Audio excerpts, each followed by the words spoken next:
And I just want to take this time to talk about Friday's Clippers-Mavs game. Look, I'm not an overly political fellow. Everyone's entitled to their own politics, and I firmly believe in that. But unfortunately, for better or for worse, the NBA chose to make this bubble season as an opportunity, and it was also with the Players Union to say something about what was going on, to take a stand. And you see, and they've talked about it ad nauseum. You see it on the jerseys, you see it on the court, and the announcers keep talking about it. And that's fine. That's the stand that they've chosen to take, and that's what the Players Union wanted, felt that, it was a benefit of coming back, motivation for them to come back if they could, make that point. So what happened on Friday with Montrez Harrell and Luka Doncic really kind of, puts the ball in their court. So for those of you who don't know, early in that game on Friday between the Mavericks and the Clippers, Montrez Harrell and Luka Doncic were kind of going at each other a bit.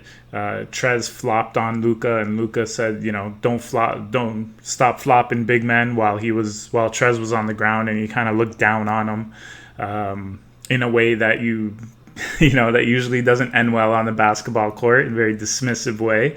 And Trez took exception, got up, and they started jawing at each other.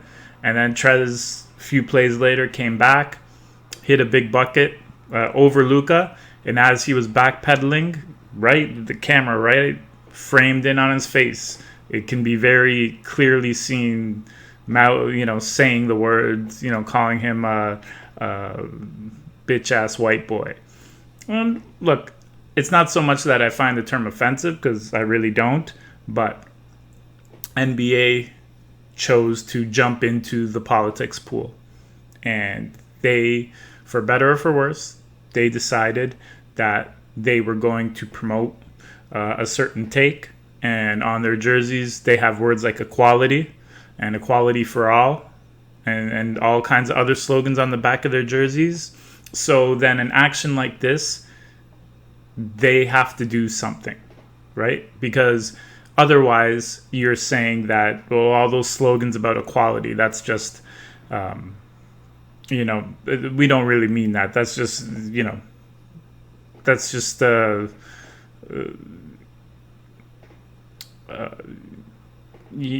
that's just all showmanship. We're just virtue signaling.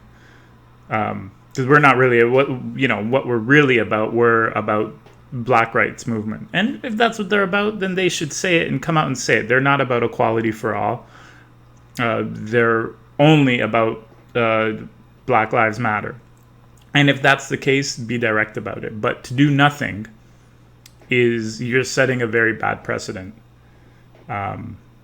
Basically, it's you're reversing. It's a double standard, and the hope with taking the stand that you took was that you're going to push for equality for all, that regardless of your race or gender or your faith, we're all people that deserve to be treated with respect and dignity. And that's what we should push for. And so to ignore this when you've been so vocal about the stand you're taking is really discredits them. And if the NBA, they shouldn't wait for a public outcry from, a very small, insignificant podcast like my own to, Jay Will from ESPN and, maybe possibly First Take to say something. They should get ahead of this like they have so many times before and just, fine Trez, give him a $10,000 fine just to let him know, just to let everyone know that, hey, regardless of who you're talking about, comments like that won't be tolerated in this league.